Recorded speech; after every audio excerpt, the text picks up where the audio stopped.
Hey guys, it's Smudge here and welcome to this tutorial for the M2000C Mirage. Now, the aircraft's only been out a couple of days and I'm still very much learning this aircraft myself. But what I wanted to do is just make a video here featuring what I have learnt about this aircraft. So that it kind of helps you maybe making the first steps, or if there's something that you're not too sure on, or if you're thinking about even getting the Mirage and you've been waiting to kind of see footage of it, what it can and can't do, then maybe this video is for you. Now, we've got quite a lot to get through tonight. What I did want to go through is the cold start, aircraft setup, taxiing the aircraft, takeoff, using the INS system for navigation, using the radar in BVR and close combat modes. Then we'll also have a look at some CCRP bombing and then finish off with an ILS landing. Now, like I said, this aircraft has only been out a couple of days. It is still very much in the beta stage. A lot of the systems in the aircraft are still to be implemented or finalized. But I think there is quite a lot here, and from what I've seen over the last couple of days of flying this aircraft, I have been mightily impressed with what it can do, although there are certain things which definitely need kind of looked at or need tweaking or improved. So I'm not going to say that, it's like the most amazing thing since sliced bread. Yes, it does need work, but what's there does work really incredibly well. So, like I said, we've got quite a lot to get through here, so I'm just going to crack straight on and we'll have a look at the cold start. Now, the cold start, the first thing that we need to do is to turn on the fuel starter pumps and then the ventilation switch. Now, when I turn this, it will cause a master alarm to go off.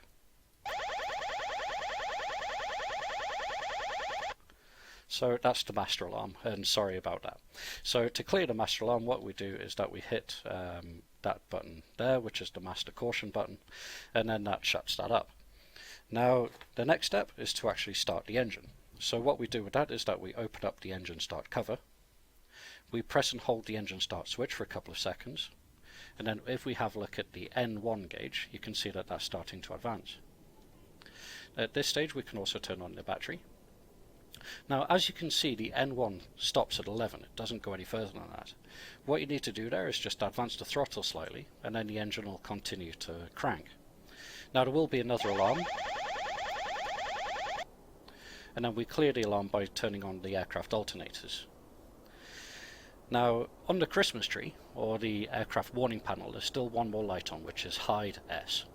Now, to clear that, we need to turn on the hydraulics systems, which is on this switch here, just to the right of the INS panel.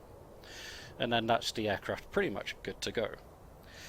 Now, we need to turn on some other aircraft systems here, in order to kind of get the aircraft in a position ready to fly.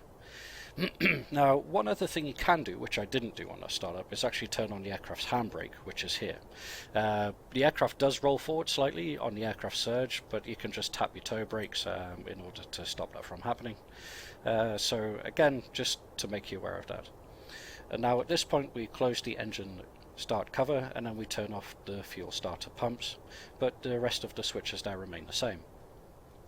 So now what we'll do is turn on some of the aircraft avionics systems. Now, the first thing that we can do is turn on the HUD, which is using this switch, which is just kind of underneath the HUD panel. So you turn that up and then that brings the HUD to life. We can go ahead and turn on the radar, which is in this bottom right hand corner. Well, it turns on the radar display, so we'll turn that up. Then, as you can see, the screen comes on, but you have radar with a line through it, which means that the radar is not currently active. Now, everything in French, A means off and M generally means on. I don't speak French myself, but I've pretty much figured that much out. Now, on the HUD box here as well, we've got a couple of settings we can set. Now, the top switch is to set barometric altitude, radar altitude, so we can go ahead and turn that into radar altimeter, and it enables the radar altimeter on the HUD.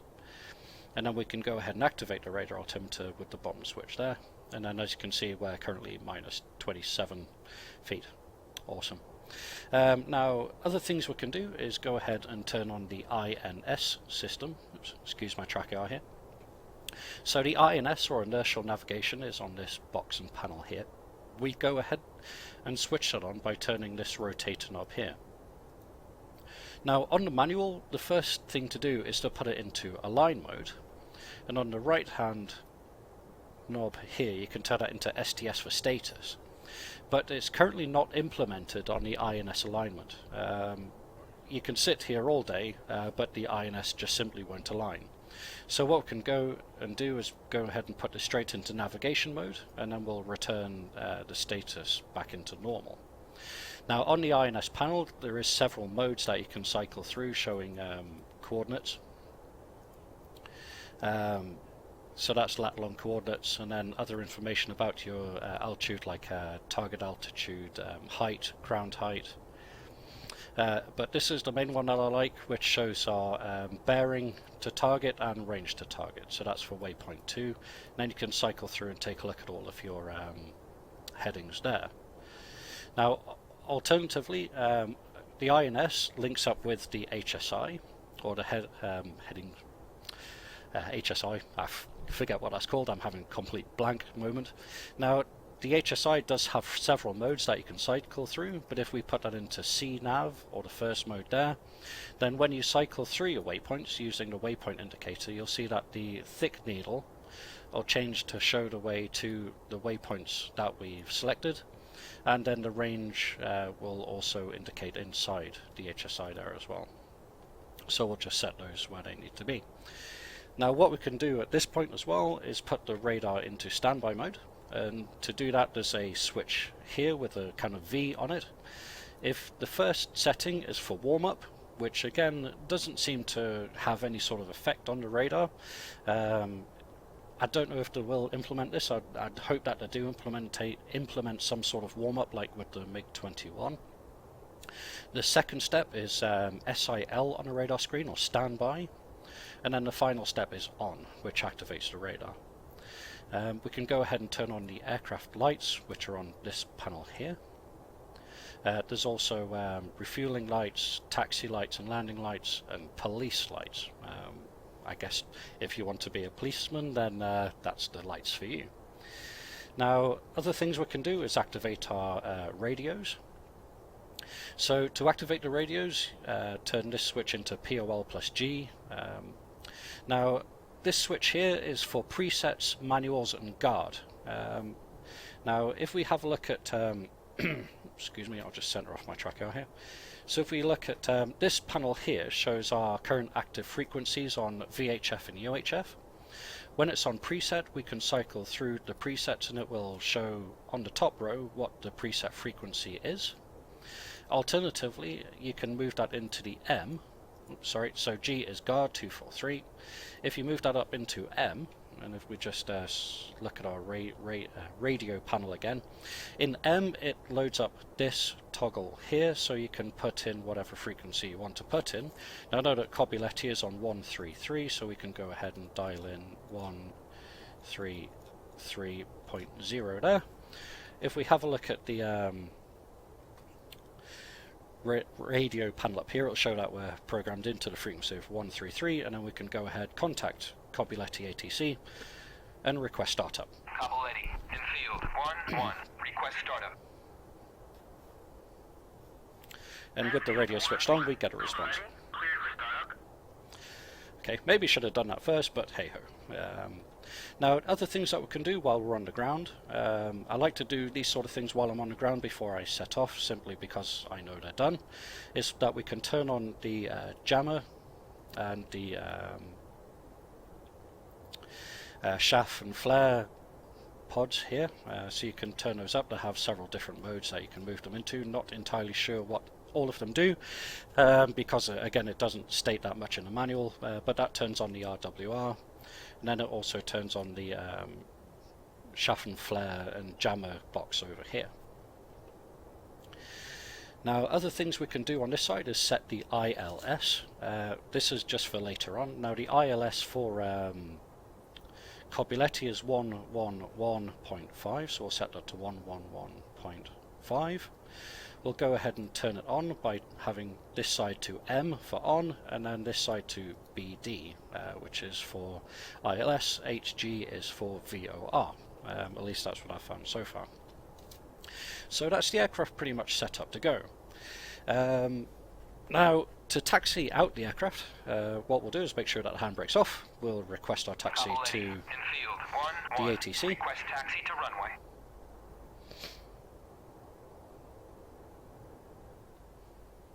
Enfield 1-1. Cobra ready. Clear to taxi to runway 7. Awesome. So we'll start applying power. Now, one thing that we must do as well is turn on the nose wheel steering, which is on the bottom switch on the HOTAS stick there. And you know that the HOTAS steering is on because you get a lovely blue light on the undercarriage caution warning panel there, showing that the nose wheel steering is on. So if we turn it off and then turn it back on there. So we'll just apply some power and then we'll start a taxi out. And then we're looking for runway 7.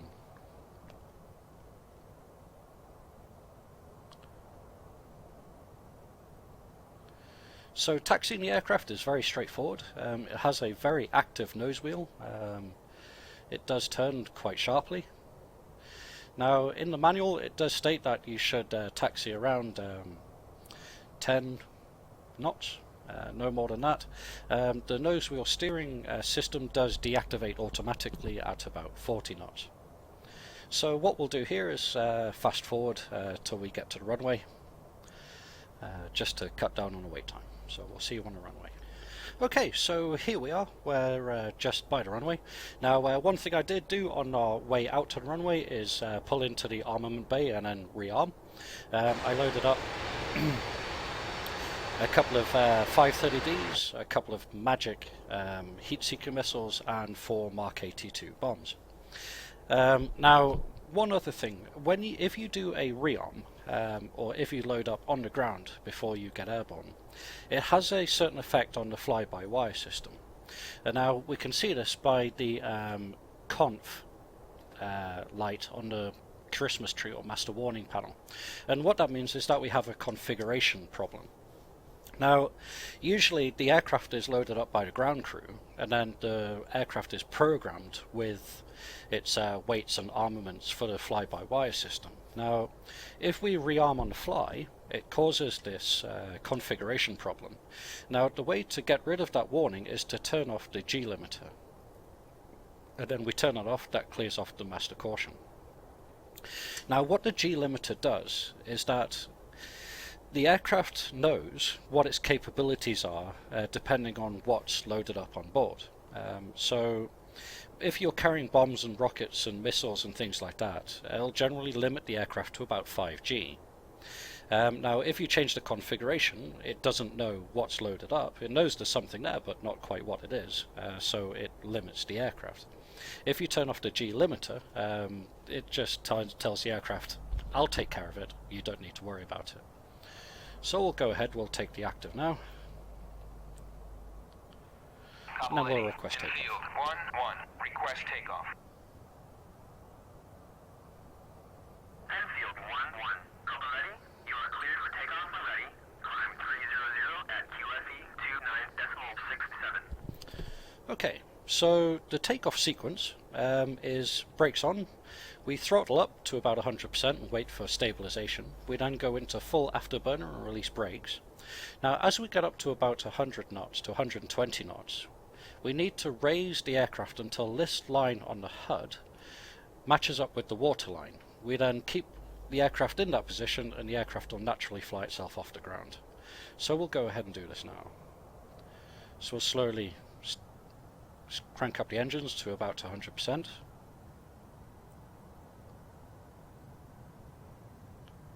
We're stable there. And then we'll go ahead, release the brakes and go into afterburner. We know the afterburner's on because we get the PC warning light. At 40 knots we switch off the nose wheel steering, but we still have some control over our direction using the rudders. We then bring the nose up until that line on the bottom of the HUD matches with the waterline. And then at about 200 knots there, or 220, there we go, the aircraft naturally starts flying itself off the ground. So bring up the undercarriage there. You do get a warning at 250, which is maximum speed for the undercarriage. And then we continue with our climb out. And we'll go ahead and just back on out of the afterburner there, because it does use quite a lot of fuel. So we'll go external, we'll have a look at the aircraft in flight. Prepare your ears.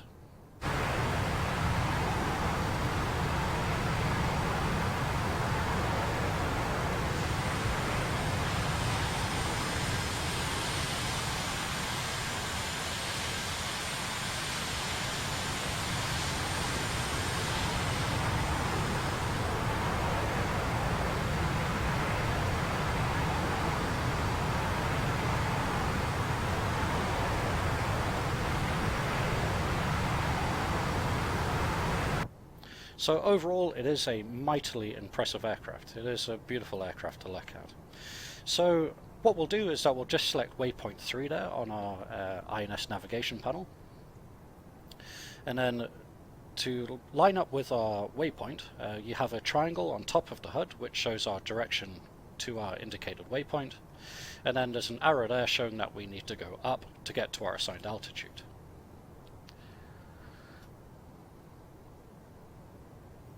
So I'll just continue to turn around here. And again, at the moment our radar is scanning. We can change the range on our radar, much the same as the F-15s, out to about 80 miles.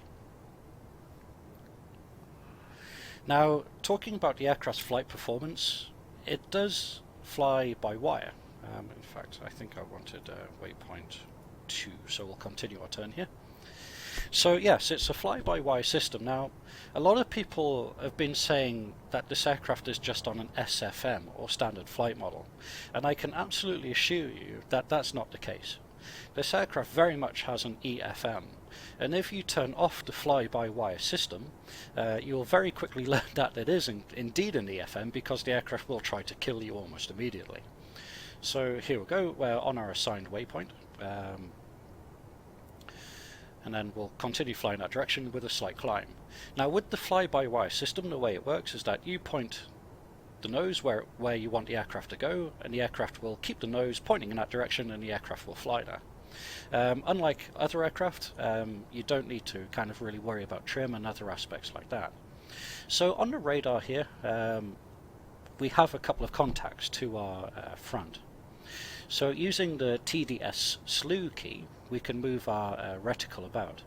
Now the radar does have two modes. It's got the French mode and the American mode, much the same as the F-15, where it turns the radar cone into a box.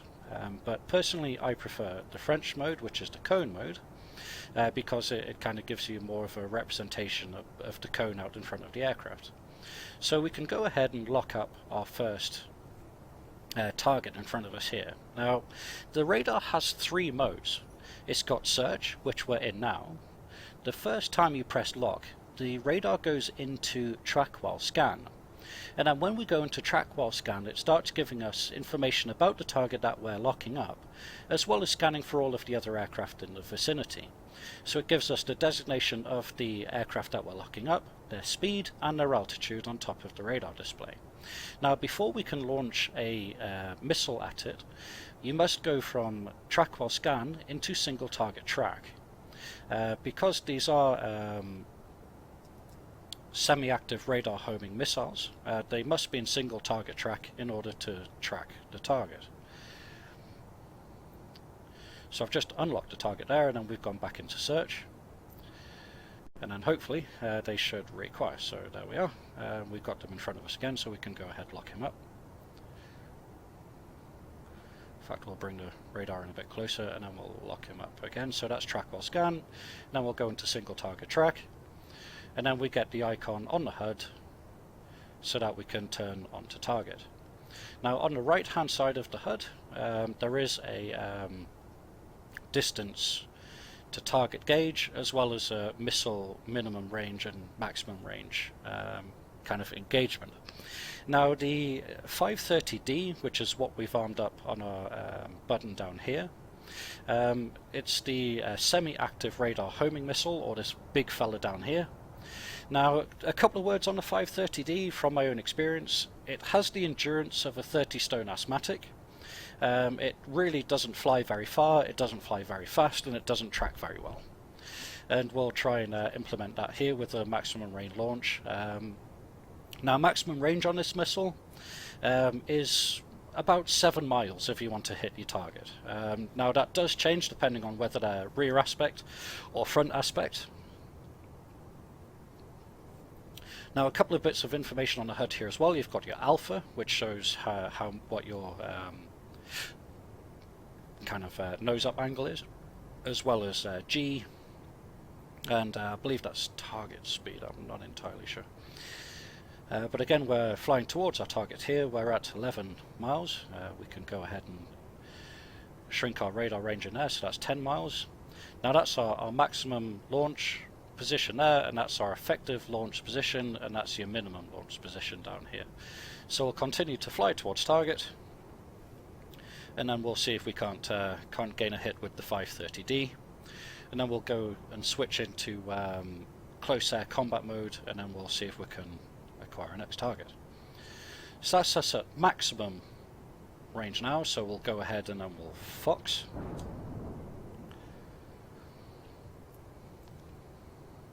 And if we click into F6 mode, so that's the engine motor burnt out.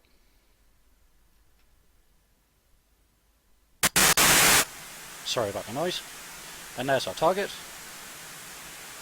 And it's a complete miss. So if we go back, yes, our radar had actually kind of unlocked the target, so that's why that missed. So we can go ahead and try reacquiring them. So there he is, he's below us. Now because we've closed up, what I can go ahead and do is move the aircraft into close range mode. So we'll go into magic, guns, close range mode. That's our magic's locked, but we have too much energy, so we'll go ahead and fly past the target. Then that's our target taking some evasive maneuvering. Now that one there is angle of attack.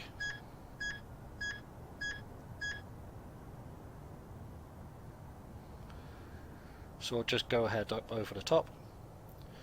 Now in our close air combat mode, we can go ahead and put that into range finding, and then if we hit lock, okay, so there we go, we've locked onto our target. We can go ahead, lock up the magics, got tone, and rifle. And splash. And again, that's the guns mode with the gun kind of gun aiming pipper. So that's one target drone killed. So we could go now. When you're in close air combat mode, as we are at the moment with the kind of height finding scan, you've got horizontal scan. Now anything on that horizon, when you press the lock button, would be locked up, and then you've got bore sight mode. To return to search mode, all you need to do is hit the ranging scan, and then the radar will go back into ranging mode. So we picked up another target there, so we can go ahead and lock him up, and then we can turn on and then try and find our targets, and then we'll load up our other 530, and then we'll see if we can pay a bit more attention this time, and then we'll hit the target. So we'll go ahead and lock him up in single target track.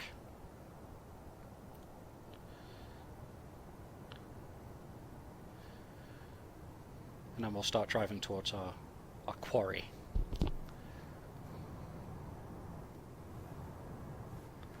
So again, with the fly-by-wire system, it's kind of very much holding the aircraft where it needs to be. In fact, I think the target has just beamed us there. They've disappeared in the clouds. Now, one thing with the radar here, we should be able to change the radar's azimuth to get the radar to lock up, lock down, and do other things like this. But that's currently something that's not working in game. It's fixed azimuth to about, I believe it's about 60 degrees left and right, and 20 degrees up and down, although I may be wrong about that. So we've reacquired our target here. We can hit the IFF to find out what it is, and we've got our target locked up there and identified. So just wait to get within our range.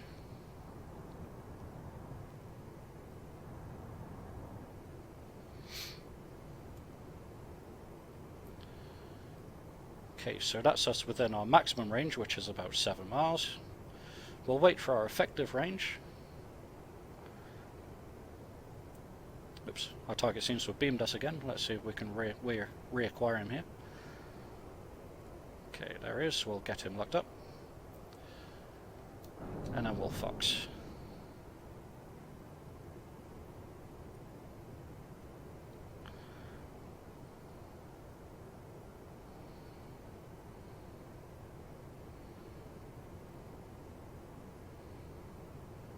And that's a good kill.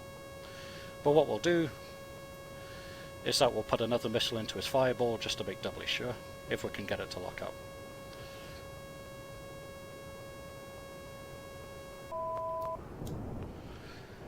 So we'll make sure that he's definitely going to hell by putting another magic into him. There we go, fantastic. So that's the aircraft in air-to-air mode using BVR and close combat modes. So what I'm going to do here is set our waypoint to waypoint 3, which is our bombing range. I'm going to fly over that way, and then we'll talk a bit about CCRP bombing. So we'll see you over there.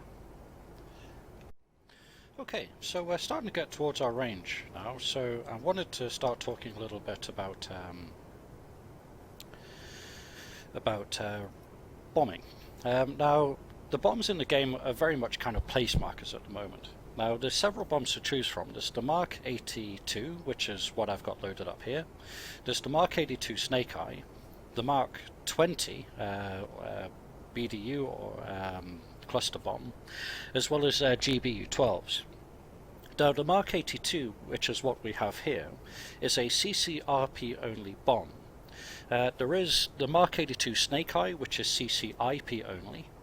The Mark 20 is CCIP only, and the GBU 12 is CCRP only.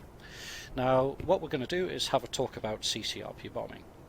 So, what we first need to do is arm up our weapons, select our bomb, which is on BL1, activate TAS for radar ranging.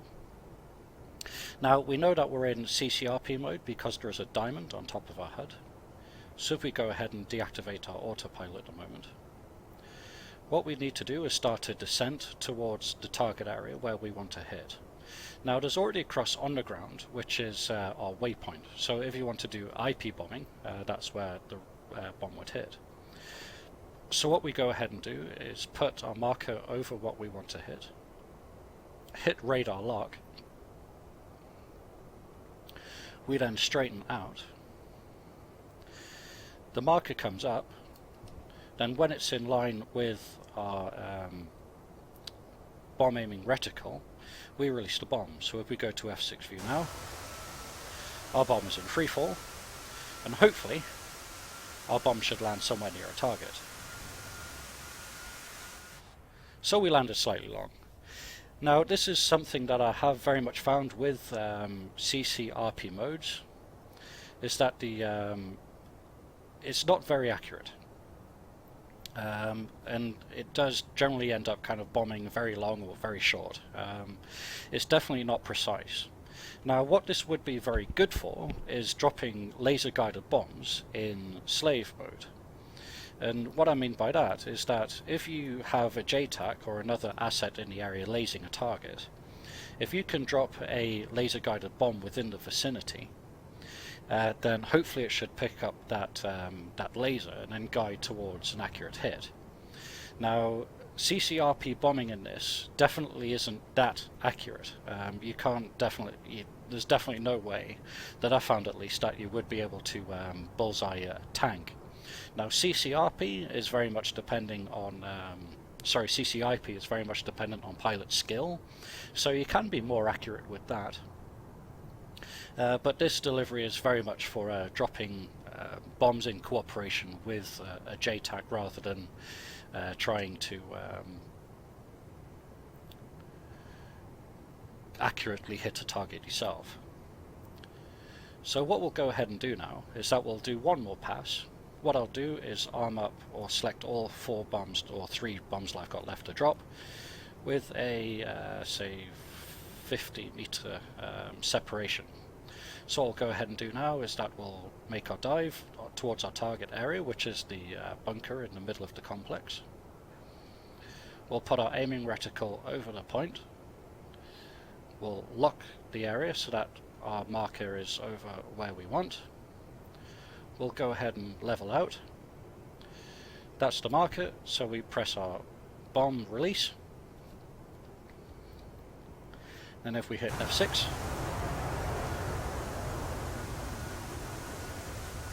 our bomb should be in freefall. Again, close, but no cigar. Now if we look external, I don't actually think that dropped all of our bombs there. Nope, so we've got a couple left. So what we'll do is that we'll set up to drop both of those bombs together. So that should do it. So this is the buttons that you need in order to select your dropping profile. Now before I was hoping that by selecting 4 it would drop all 3 that I had remaining, but that didn't seem to work out. So we'll go ahead, turn off our autopilot, and then we'll do one more attack.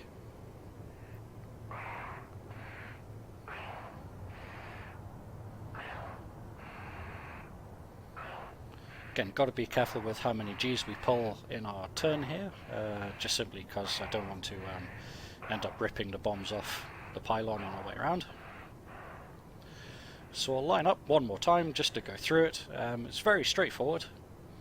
So we put our target reticle over what we want to hit, and go ahead and lock that up. We level off, wait for the marker to come up.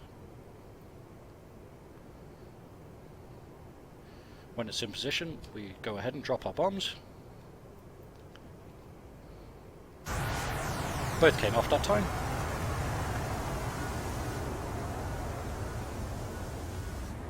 And both went very long.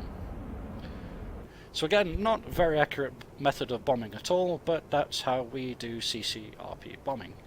Now this is something I'm very much going to stay with, try and refine, find out if there is a method to becoming more accurate with this, but that's by the manual on how to do CCRP bombing. So yes, that covers that aspect. So what we'll do is that I'll stop this here, and then I'm going to go over and line up on the ILS, and then we'll have a chat about setting up ILS and then doing a kind of visual approach landing. So we'll talk to you in a second. Okay, so here we are, we're by the start of our approach, and what we need to do is activate the landing mode on our aircraft. So we already know that we have the ILS switched on because I did this at startup. What we need to do is activate approach mode on our button panel here. We can also go ahead and turn off our radar because we won't be needing that anymore. So now on our HUD, as you can see, we've got a bit more symbology here. So what we have is a few guidelines. So we've got our ILS kind of runway marker position. We've got our rate of descent indicators, which are in these brackets here. Our energy indicators, which are kind of always there. And then this box is for our ILS approach.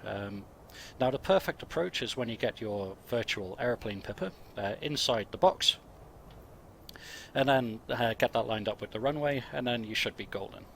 Now approach speed is usually around 250 or below 250, say about 200, with a touchdown at about 160, 170. I found this to be the best. So as you can see, the marker box is kicked in there, so we'll try and follow that or get our pipper inside it and try and get that lined up with the dotted line. Now this is all a bit of a ballet at this point. So that's us on about the right altitude, but we need to come over to the left.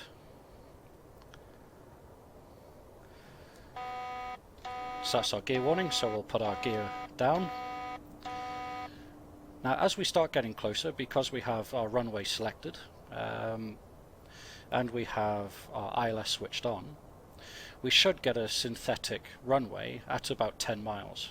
And we should see that pop up on the HUD very shortly, all being well. Yep, there it is, and that's popped up. So as you can see, we have a synthetic radar display of the runway, which is absolutely fantastic for zero visual landings. And then we go ahead and make our approach. Now our angle of attack, our alpha on the approach, should be about 14 degrees. So we can go ahead and pitching that up now while we power down. So our approach angle is all determined by power, so the angle of attack should stay the same, although you can make adjustments as needed to kind of keep your pipper in the box. But when you're touching down, you should try and have an alpha of about 14 as you're kind of coming over the threshold. So we're starting to kind of drop a little bit below our glide path here, so we'll just pick that up and then we'll power that back down again. And that's about the perfect picture there. So we've got the pipper in the box lined up with the runway, and then we've got our needles inside our rate of descent indicator.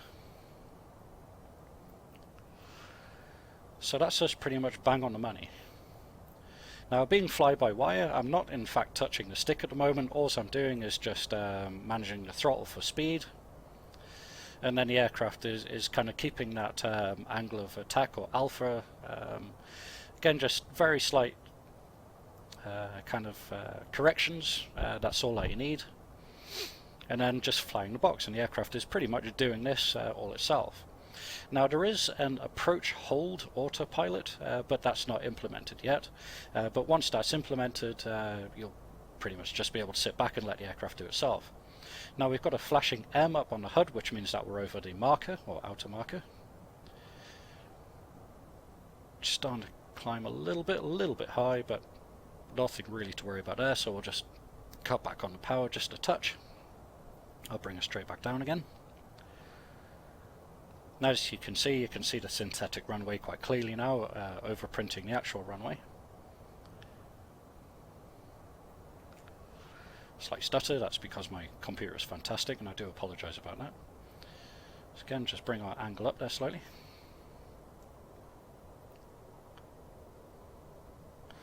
And as you can see, there's some numbers up there, which is our altitude.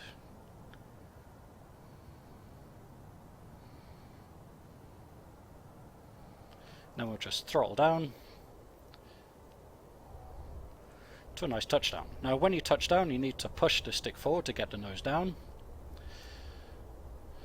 Then as you start slowing down, you can start tapping the brakes. You don't want to have too much brake because it does cause the aircraft to skid. And then as you start getting down below 100, you can start being a bit more kind of generous with the braking. And then at about 40 knots, we can go ahead and turn on the nose wheel steering again, which is on the blue light, and then roll out as normal. Enfield 1-1, taxi to parking area. Yes, sir. So we'll go ahead and pull it off the runway. Again, sorry about the stutters through the video. My computer's not the greatest, unfortunately can't do anything about that. Lack of funds, we'll just put it down to that. So we'll go ahead and park this.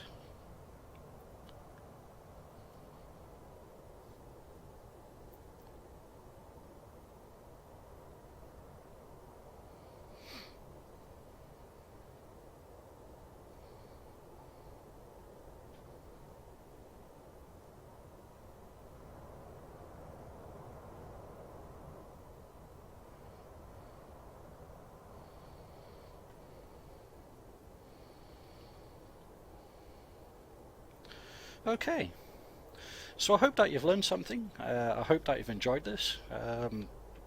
This is a module I will be kind of sticking with and following through its development, and as new features kind of come online and as more of it gets developed, I'll certainly do more videos, and I'll definitely have more videos featuring this in the future anyway.